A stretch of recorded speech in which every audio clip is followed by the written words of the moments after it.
আ আসসালামু আলাইকুম। আশা করছি আপনাদের নগদ অ্যাকাউন্টটি লগইন করতে গেলে এরকম ইন্টারনেট কানেকশন প্রবলেম দেখাচ্ছে। এছাড়াও আমরা যদি এখান থেকে ১৬৭ ডায়াল করি সেই ক্ষেত্রেও কিন্তু একই রকম একটি প্রবলেম দেখাচ্ছে।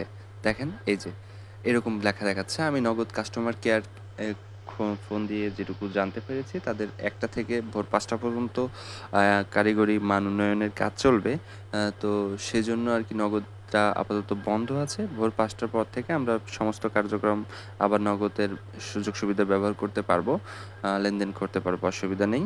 তো এই সমস্যাটা আরো একভাবে হতে পারে সেটা হচ্ছে আপনার যখন আ মোবাইলের সিম ১ নাম্বার থেকে ২ নাম্বার স্লটে রাখবেন, তখন এরকম সমস্যাটা হতে পারে। তাই ১ নাম্বার স্লটে সবসময় সিম রাখার চেষ্টা করবেন। তাহলে এই সমস্যাটা হবে না। আর কারিগরি মান উন্নয়নের জন্য এবং মানে নগদের মান উন্নয়নের জন্য এবং কারিগরি টেকনিক্যাল প্রবলেম থাকলে এরকম সমস্যা হতে পারে। ধৈর্য রাখবেন এবং কাস্টমারকে কল করে জেনে নিতে পারেন। ধন্যবাদ।